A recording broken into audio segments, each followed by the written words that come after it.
di ba? Saan ba ako mag-umpisa, ma'am? Parang gulong-gulo ang isip ko, hindi ko alam saan mag-umpisa. So, since si Pastor Kibuloy nag-invite sa akin dito, gusto niyo makarinig ng kwento? Alam niyo, hindi pa pinapanganak si Veronica. Veronica is 21 years old. So, nurse ako eh. Nagtapos ako ng nursing dito sa Pilipinas. Gusto ko sumubok sa Amerika. So, nagpunta ako doon.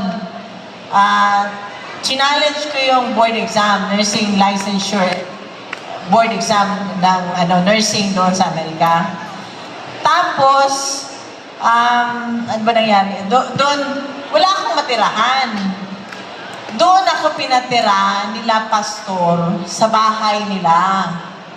Ang ginawa ko doon, mag-review lang, aral ng aral. Sabi ko, kasi pag hindi ako nag-aral, hindi ko ito maipasamahan ang bayad. So, aral na ako ng aral, doon ako nag-aral. Alam mo, doon ko na-experience, alas 4 ng madaling araw, gising na sila, nagpe-praise and worship na sila. Tapos, bago matulog sa gabi, mga after dinner, ganun din, nagba-Bible reading, tapos praise and worship. So, nakita ko rin sa kanila, yung ginagawa nila sa mga lahat ng members. Ma'am at sir, ang ginagawa nila, tinuturuan nila paano maging mabuting tao. Paano magtrabaho, paano mag-contribute. Kung meron kang talent, i-develop yung talent mo. Kagaya nung nandun sa yung nandun sa Hague, si Anton, saka ko lang nalaman, hindi pala yun siya reporter o newscaster. Ministro pala yun. Kaya nung nandun ako, sabi ko, hindi kailangan every time before mag-start ang yung gathering namin, gusto ko may prayer. So sabi ko kay Anton, maghanap ka na ng kahit sino ang mag-lead. Tapos siya ang nag-lead. Surprise ako dun sa first month anniversary, April 11. Di ba, nandun, may maraming mga Pilipino doon. Nag-gathering, nagkukwentuhan, tapos yun na nga, bago nag-umpisa, dasal.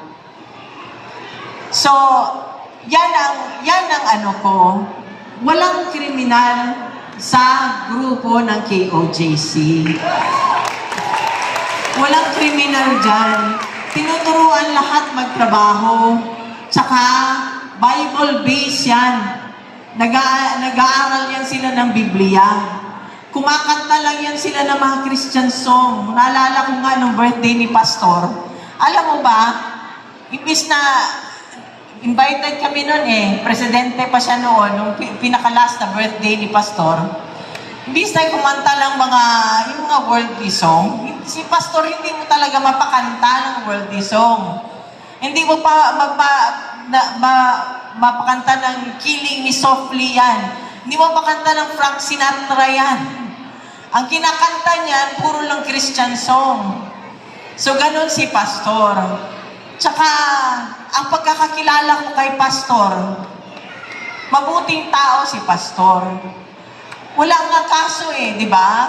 Walang kaso. Ano nangyari nung Naalala ko nga nung nagkagulo na noon kila Pastor, doon sa Davao, sinulong na yung lugar nila, may nagtanong sa akin, na kaibigan namin, sabi niya, merong ano daw baka ma-freeze daw yung yung bank account ko. Sabi ko, wala naman kaming business transaction nila, Pastor. Alam mo, pag nagpupunta kami sa kanila, iniimbitan nila kami sa kanila, nandun lang kami para kumain. Masarap sila magluto ng pagkain. Pinapakain lang nila kami, hindi nga kami pinapabayad. Kasali yung mga bodyguard doon. Sabi ko ganun. Saka kami kasi, pagka gusto magdagat ng anak ko, Nangihiram lang po, tinatawagan ko lang sila, Pastor. Sabi ko, Pastor, pwede kami punta dun sa ano ninyo? Meron kasi silang dagat doon eh. Yun lang ano namin. Other than that, sabi ko, wala kaming business transaction ni Pastor. Hindi niya ako binibentahan ng kung ano-ano. Wala din ako binibenta sa kanya. So yan ho ang ano kay Pastor. Tsaka, isa ho, dito ho talaga, ako importante sa akin, yung totoo kang tao at totoo kang kaibigan. Bahala na, sabi ko nga eh. Ako, mas gusto ko pang maging kaibigan yung, alam niyo ho, may tindahan ho ako sa terminal, bus terminal. Gusto ko pang makipag-usap doon sa mga, yung nagtitinda sa sidewalk, kesa dito sa mga plastic Tupperware. So, mas gusto ko makausap yun, makihalubilo sa kanila, kesa sa mga ganong klaseng tao. So,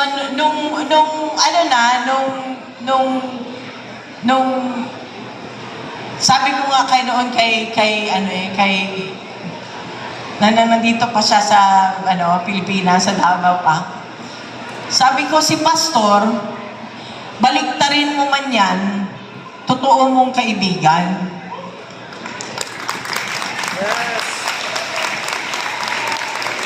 Inoferan man siya ng pera, hindi mo nila kayang bilihin.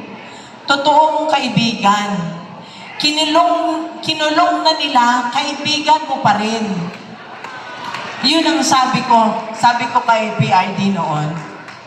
So, yan ho, dyan yun ako makita kung anong klaseng tao yung bang hindi ka lang mabuti porket ano ka, yung habang nasa baba ka pa. Makita mo yung totoong pag-uugali ng tao pagkat nandun na siya, sa taas na. Nag-iiba ho ang ugali. Alam niyo, nung nanalo siyang presidente, grabe ang dasal ko. Sabi ko, Panginoon, help me to be humble. Kasi ayaw kong ayaw ko yung madala ko. Kaya, I stick to my old friends. Hindi ako, marami noon na nag-iimbita porket naging presidente na siya, si ganito, ayaw ko na lang bagitin. Diba, ayaw ko na lang bagitin, pero nag-iimbita. Hindi ako ganon na tao. Kaya nagtatago ako kasi ayaw kong maimbita sa kung saan-saan na ayaw kong puntahan. Ayaw kong makipagplastikan. Buti pa dito. Alam ko, totoo yung kaharap ko. Diba? Buti pa to. Palakpak. Pag sinabi mo, pangit ka, hanilet. Sasabihin nyo, di ba? Ayaw ko ng bahala na yung hindi. Ang karamihan ngayon, ma'am, nung panahon ni former president, nakapuntot. Bigla ka na lang magulang. Kaibigan ba namin to? Bakit biglang nandyan na lang, di ba? Ngayon, ma'am, wala na sila, ma'am. Okay lang, ganun talaga. Wala na. Okay lang yung wala na. Ang problema, gawaan ka pa talaga ng masama. Kagaya ng ginawa nila ngayon kay former president. Alam mo, ma'am, hanggang ngayon para sa akin parang bangungot. Kasi kidnapping talaga yun eh. Hindi ko akalain na pwede ka palang tanggalin, ilipad ng ibang bansa na wala kang passport. Kasi nung time na yon, miski nagaling kami sa Hong Kong, yung yaya ni Kitty yan na yaya ni Mira ngayon.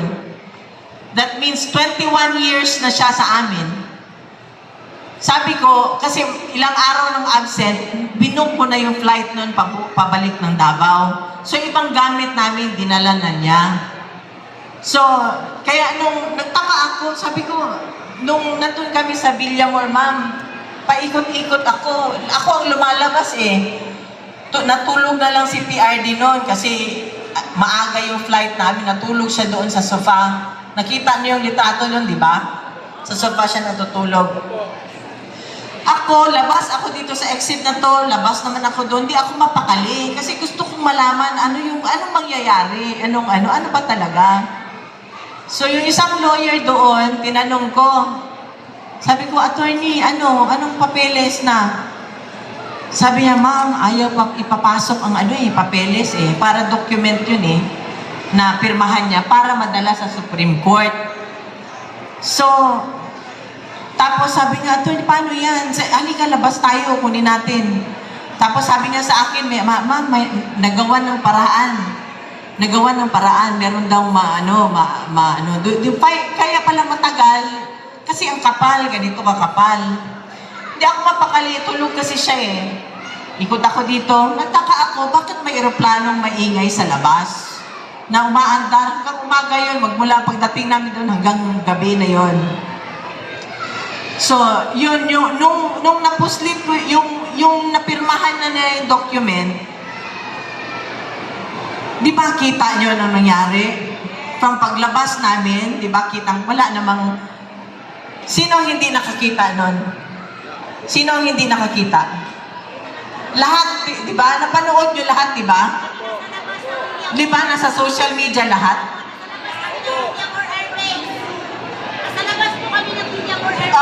Di ba? Alam ng lahat, di ba? Oh, alam ng lahat. Siguro gago lang yung walang nakaalam ng nun, di ba? O nagtatanga-tangahan, di ba? Nagtatanga-tangahan. So, yun, alam niyo, ma'am, paikot-ikot ako nun. Ang anak ko sinasabi na sa akin, "Ma, lunch na, kumain ka muna." Hindi ko kaya lulunin, ma'am. Hindi ko kaya lulunin. Kasi natakot na ako dun sa nangyari kila pastor. Alam ko anong gagawin. So tumatakbo na yung isip ko. Hindi ako mapakali. Labas ako. Tinawag ko yung isang kasama namin na retired siya. Retired policeman yata yun siya. Sabi, "Halika, samahan mo ako," nung nandun na yung document.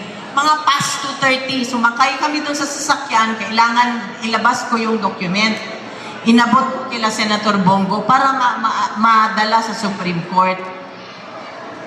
Tapos yun yung nakita nyo sa video na sinasabi ko, notary lang, di ba? Yun, kasi ayaw na nila, sumakay si Senator Bong, ayaw na nila papasukin yung sasakyan. So kaya yun, bumalik ako doon sa loob, hanggang gabi na, pinapakausapan namin, sabi ko, di ba, narinig nyo, maawa, miski awa na lang, 80 years old. Di ba, miski awa. Wag na yung pagmamahal, awa na lang. Hindi nyo na nirespeto eh. Miski awa na lang, sabi ko ganun. Doon sa yung lalaking, mukhang, ewan ko.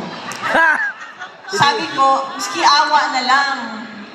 So, hindi siya, walang nangyari, di ba? Hanggang kinuha siya. Tapos, kasi pinapalibutan nila kami eh. Hindi makakilos. Hanggang ganyan lang yung hindi ka makaganyan, kasi nandyan sila eh, dikit na dikit eh. Hindi ka makasipa. Nung nakita niya na naharas na kami ni Kitty, kasi ginagano na nila, iniwalay na nila si Veronica sa akin eh. Kaya sabi ko, ibalik niyo yung anak ko. Sabi ko ganon, di ba? Pati ako, nakita niya, gumanyan na si former president. Gusto niya magpaposas. Sabi ko, wag, masakit yan.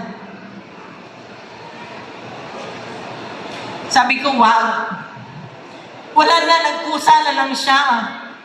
Kumusa na lang siya pumunta doon. Kaya, sigaw na lang ako, "Bong! Sabi yung mga lawyers, para masamahan kasi pinipigilan kami eh.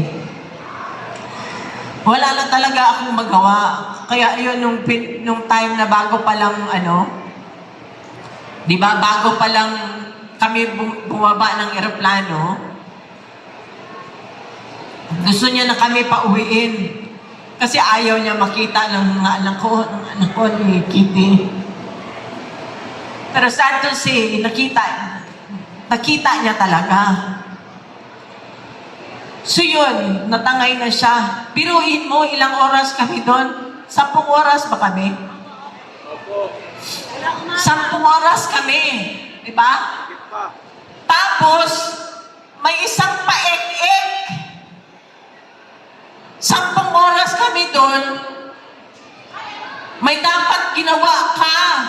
Di ba? May dapat nagawa ka. Alam mo yung anak ayaw papasukin. Right? Yun ang anak eh. Wala na. Hindi na miski hindi lawyer. May ano ka, may hand ka dun eh. Kasi, related sa iyo yung nakaupo. Di ba? Pero wala ka ginawa. Maraming lumipas na maraming abuses. Doon na lang sa KOJC, maraming abuso na nangyari doon eh. Alam ko yun eh. Di ba? Hinahanap nila doon, nagbungkal na sila ng property doon na hindi kanila. Pero walang ginawa. Ngayon magpa-ek-ek ka. Di ba? So, yun ang ano ko. Kasi ang bilin talaga sa akin ni Presidente, sa amin, sabi niya, 10, Duterte. Duterte talaga. Duterte talaga. So, wag niyo hong kalimutan. Maawa kayo sa susunod na henerasyon. Kung ang former president niya, kaya nilang gawin ito, wala na eh. Ultimo tayo, baliwala tayo eh. Ako, contributor ako ng SSA, ng PhilHealth, wala na, di ba? Wala na eh. Parang walang ibang tao dito sa Pilipinas, sila lang. Parang ang buhay mo at buhay ko, buhay ng anak mo, baliwala. Di ba? So, kailan tayo? Kailan tayo kikilos, di ba? Parang sabi ko nga kanina doon sa kasama ko sa loob, hindi kaya mas mabuti pa sa China si communist, pwede magsalita. Ngayon, magsalita ka lang, kung ano-anong gagawin sa inyo, ang mga vlogger, anong ginagawa? Di ba? Social media, yan ang free, yan ang binigay sa atin. Hindi mo kailangan magbayad sa isang mainstream media para makapagsalita sa social media. Ngayon, pinagbabawal nila yan. Baka sa sunod, paghinga ninyo, bawal na.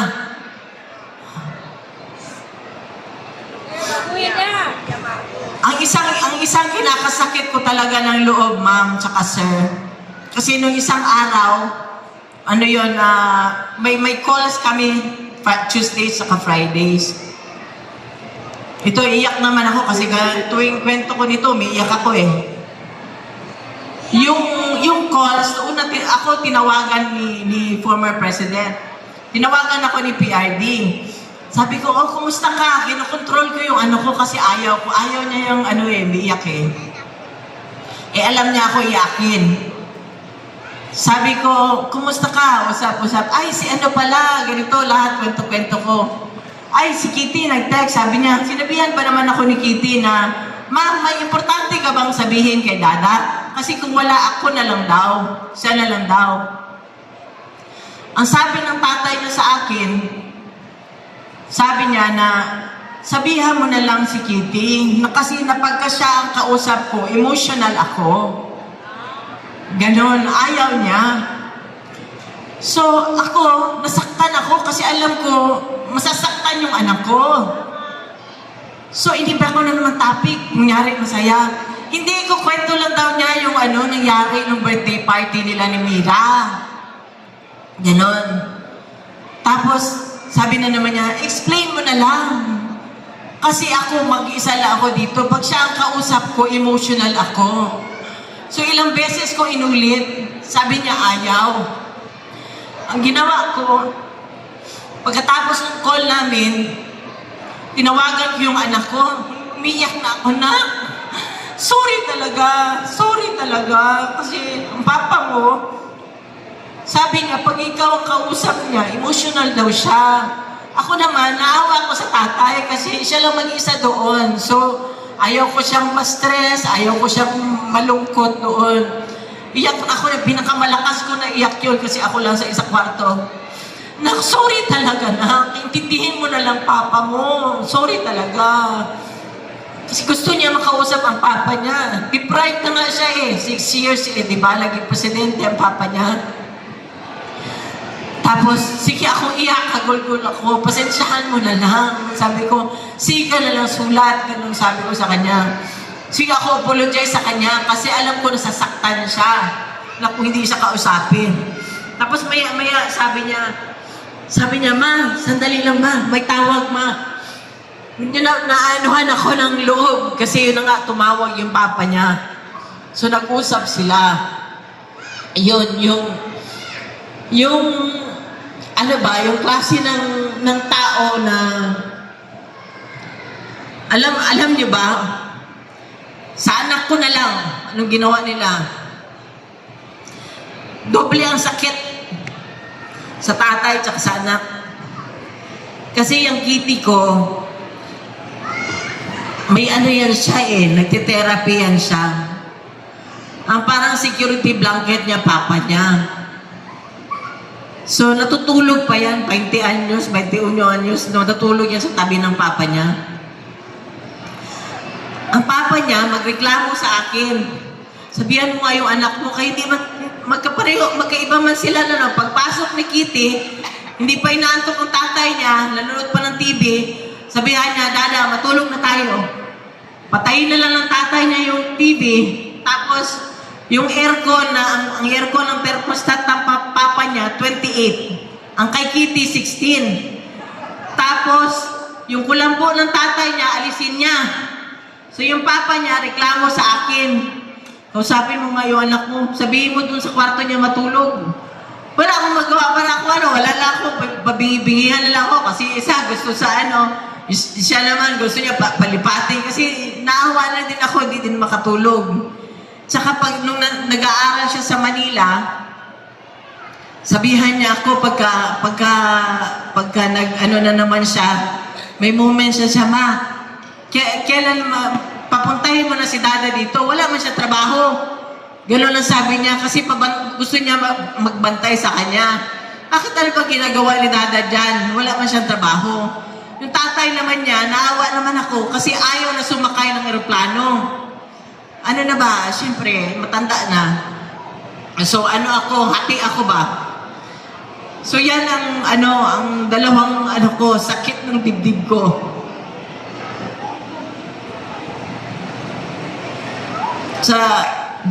Kay former president tsaka sa anak ko.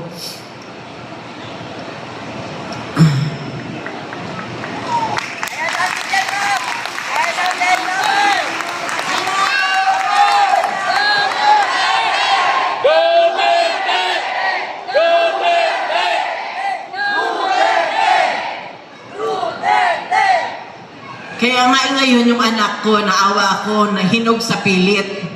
Kita mo biglang nag-mature. Bigla talaga nag-mature, parang overnight nag-mature siya. So, dati yan, yung hindi niya kasi makuha sa akin, sa tatay niya, dinadaan niya dun sa tatay niya. Ganon yata pagkababae na anak, di ba? Sa tatay niya, kaya, minsan yung si Ninong Bong niya, sinabihan na iyak doon nung iyakan kami ni Senator Bong, pagtawag na iyak. Kasi kilala niya rin Iyakan kami sa telepono. Tapos, nung tinext, lalo pa siya umiyak nung tinext siya nang sinabihan siya na anak ko na, Ninong, ikaw na lang muna ang papa ko kasi wala akong sinabihan niya. Kasi nga yan, yung hindi niya nga ako ang yung disciplinarian ako So, hindi niya makuha sa akin, doon siya sa tatay niya. So, yung presidente siya, ginawa niya lahat, di ba? Gusto niya maging maayos ang pamilya, walang adik sa pamilya. Kasi, ma'am, nung sa Davao, may kapitbahay kami doon, former teacher siya ni Congressman Congressman Pulong. Lumapit, mayor pa siya noon, lumapit. Sabi sa kanya, natatakot daw silang mag-asawa kasi adik yung anak nila. Sila ang nag-aaway pagka kunyari napagalitan, bakit mo pinagalitan? Gising sila buong gabi, adik yung anak nila natakot sila gurgurin eh. Yun ang ano niya. Naalala ko nung pag-ikot namin, halos lahat nun may placard, di ba? Mayor, ang biyanan ko, adik. Lahat, di ba, nung naalala niyo, 2016. Alam mo, ako lang talaga ang nag-refuse. Hindi ako nagpakalbo, di ba? Kasi naaway ko siya nun eh. Alam ko kasi magtatrabaho siya eh. Wala siyang pakialam. Wala siyang pakialam kung anong mangyari sa pamilya niya. Basta gagawin niya yung panunumpa niya. Ganon siya na klaseng tao eh. Nanumpa siya eh. Hawak ni Kitty yung Bible. Ganon siya eh. Kaya nung araw-araw na siya umaalis, pinapakain ko siya ng sermon, nagagalit siya. Tuwing kumakain kami bago umalis, sabi ko, pag tumakbo ka, ganyan-ganyan, hindi ka, wala ka ng privacy, ganyan-ganyan, lahat. Ayaw ko talaga nung ano na yun, na tumakbo siya. Pero wala, nung nakita ko na, first na sa Cavite, nakita ko na yung ng tao eh. Tuwing mag-a-announce siya ng against sa mga drug addict, alam nyo ma'am, kahit saan ako ma'am, tumatayo ako bigla akong napapatalon sa kinauupuan ko. Pag sinabi niya, kayong mga kurap, mga kasi iniisip ko yung anak ko ang balikan. 12 anyos nang siya doon ma'am eh. Diba? Yun ang ko kasi siya lang yung siya yung minor, walang posisyon sa gobyerno. So yun ang ko, alam ko talaga yung panunumpa niya, gagawin niya talaga. Kaya ayun, lahat ng mga may sakit, ang PGH, magkano ang budget nun? Diba? Sabi ng doktor nun, kala nila ang 100 billion na budget is one time lang, monthly yun. Napupunta sa mga may sakit kasi alam niya yan eh, nung mayor siya, alam niya ang pinakaunang inilalapit ng tao, mayor, na ospital, may sakit ang nanay ko, mga ganun, di ba? Wala talaga, katawan lang yan ng tao eh. Hindi mo maano yan, lahat ng pamilya, pag yan ang dumating, kahit na gaano karaming ipon mo, diba? Talagang mawawalan ka pag yan ng Kaya nga sinabi, health is wealth. Pag nagkasakit na, wala na tayo. So yan ang sabi ko nga eh, kung sino pa sabi ko, buti pa naging gago ka na lang ng presidente ka. Mas hindi pa siguro masakit, no? Sana ko, sabi ko, ka na lang, nangurakot ka na lang, kung ano yung ginawa mo. Pero hindi eh. Miski na pagod siya, pinilit niya talaga. Miski na sa edad niya, pinilit niya, pinupuntahan niya. Miski na sa Marawi, alam niya, delikado na pupunta siya, lumilipad siya, papunta doon, di niyo ba yun alam? Di ba? Lahat ng pinipilit niya, sinagad niya talaga yung katawan niya. Nasagad talaga ang katawan na sulit talaga yung pinasweldo nyo. Sabihin ko sa inyo, sulit talaga. Kulang kayo! Mabait, magmamahal ang nanay dito ko. Kaya ngayong May, bantayan natin, ngayong eleksyon, bantayan natin ang boto natin para sa susunod na henerasyon, sa mga kabataan. Sana magtino na tayo, magtanda tayo, maglukluk tayo sa gobyerno na hindi yung pansarili lang ang gagawin, ang magpapa-elect lang dyan pagkatapos ng pansarili na nila iisipin nila. Yung totoo, sanang may puso para sa tao. Mahirap po yun eh. Si President Duterte talaga, may bintang niya na lahat. Babaero, di ba? Pero yan, patriotism, hindi mo maano yan sa kanya. In fact, pwede ko sabihin pa, mas minahal pa niya kayo ang bansa kaysa sa amin. Kasi hindi niya inantala ang sa family. hindi niya inanantala na makidnap ba o maano ba ang pamilya. Protect the Duterte! Salamat, ma'am. Salamat. Duterte! Duterte!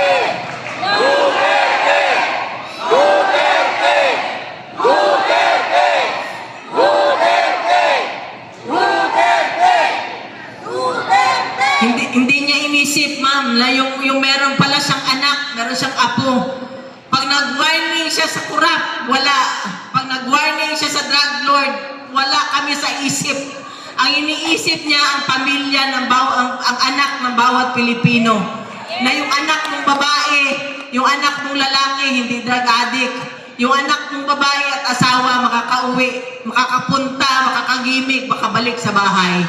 Yun ang ano niya. Even hanggang ngayon, nung alam mo nyo ba na hindi yan siya, ayaw niya ng malamig na lugar. Sabi ko nga sa kwarto 28 ang thermostat. Ma'am, subukan mo mag-28 na thermostat. Pero pagbaba sa aeroplano, dinala siya ng mga animal doon sa Hague. Sinabi pa niya kay ES, wala siyang pera nun, ma'am eh. Wala siyang pera hindi na siya mahawak na pera, hindi niya na alam na magsabi na lang yan siya ng gusto niya kumain, ganun, pero hindi niya na alam. Wala na yan siyang sa pera. Sinabihan pa niya si ES, Bing Bong, bilihan mo ng mga panlamig yung mga kasi walang mga visa yun, ma'am. Hindi yun ready na pumunta sa malamig na lugar. Inisip pa niya ibang tao kaysa sa sarili niya. Kaya yung maya-maya na lang ako, ma'am, talaga. Hindi ko talaga maya-maya na lang ako lumuluha. Sana mahinto ng luha ko. Tulungan niyo na lang ako, ma'am, sa dasal, ma'am, ha? Mga ma'am at mga sir. Salamat. So ngayong May 11, wag na kayong wag na kayong lumingon pa sa sa ibang Halika dito, ma'am, yung may karatula. Ay, yung likod, yung may sa likod. Ay, ikaw. Yan pala. Yan. Alam mo, ma'am, ito sila kasama namin even noong 2016. Hindi yan nagbago. Totoo yan. So yung mga taong ganyan, doon nyo tingnan. Ang karakter ang tingnan nyo. Huwag kayong mga plastic na maganda lang ang pakitungo sa inyo kasi okay, di ba? Nasa position ka, nasa Doon kayo sa ito talaga sila, ma'am, hindi kami iniwanan. Totoong tao yan, mga yan. Si Bondok, kumanta yan. Pero ngayon, nandyan. Si De La Rosa, hanggang ngayon, nandyan. Of course, si Bongo. Alam niyo ba si Senator Bongo? Siyempre, wala na siya income, ma'am. Siya ang nagpapacheck up sa kanya at saka bumibili ng gamot. Hindi niyo ba alam yan? Hindi niya yung pinagsasabi. Basta ang mga gamot niya nakakarating na lang sa amin. Siya ang gumagastos. Hinlo. Nasa amin na yan, ma'am, 2016. Totoong tao. Huwag kayo dun sa lumalabas ng tuwing eleksyon na humihingi lang ng tulong natin. Boto natin. Pagkatapos, silito lipad. Pagkatapos, lumilipad. Diba? Pero hanggang ngayon, nandyan. Nakaka-frustrate kasi, ma'am. Wala naman siya nagawa eh. Hindi nga marunong magsalita. Pero yung maman. Lampino, nandyan na yan. Senator Marcoleta, nakita ninyo. Pastor Kibuloy, kinulong man nila. Binitay nila. Hindi bumaliktad. Hindi nabibili ng pera. Rodriguez, Kita mo anong ginawa, hindi niya matiis. Hindi niya kayang sabayan kang kalokohan. Doon tayo, ma'am. Hindi yung alam mo ng kalokohan, alam mo ng illegal, hindi sumasabay ka pa rin sa kanila. Ibig sabihin, walang prinsipyo. Huwag na tayo doon sa walang prinsipyo. Of course, is Ipe Salvador. Sabihin ko sa inyo, ma'am, matino na tao yan. Nandyan yan siya, na parati namin kasama. Whether sa anong panahon, hindi pa, mayor pa lang siya. Kasama na namin yan. Hindi mo kailangan bigyan, hindi mo kailangan aamuin or anong gawain mo para sumama. Wala, yung talagang, ang nanaig talaga is kaibigan. Yun ang nanaig sa kanya. Of course, si Dr. Mata, taga Davao din yan. So sana ma'am, bigyan natin ng tsansa. Total, yung mga nandyan ngayon, ang tatagal na eh. Matatagal na, masyado nang matagal. Sobra na sa institusyon, apo na nga nila, parang sa panahon pa ng lolo ko pa yata yung iba dyan eh. Subukan natin ma'am, subukan natin. So, magandang gabi po sa inyong lahat at marami pong salamat. Mabuhay ang Pilipinas at mabuhay ang Pilipino. God save the Philippines.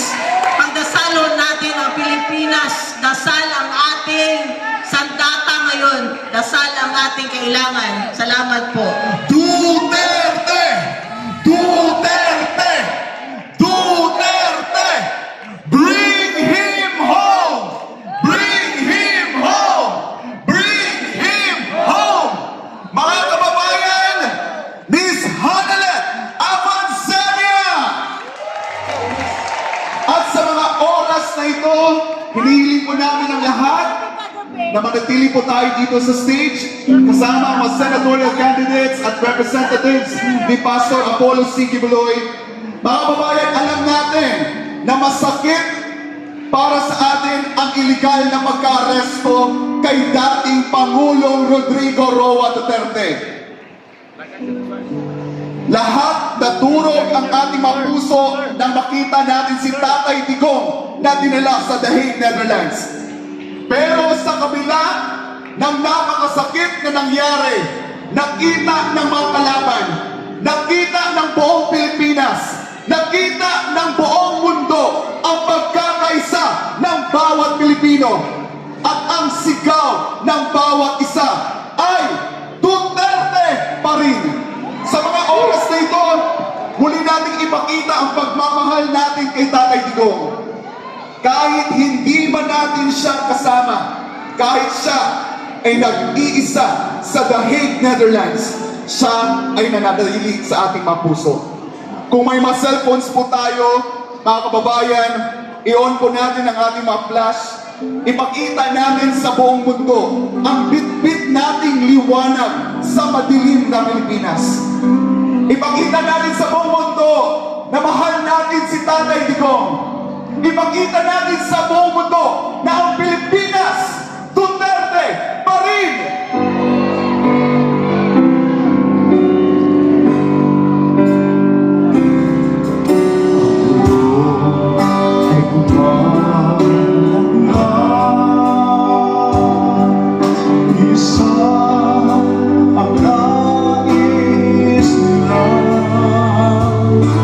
Isigaw ang nadarama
na muli kita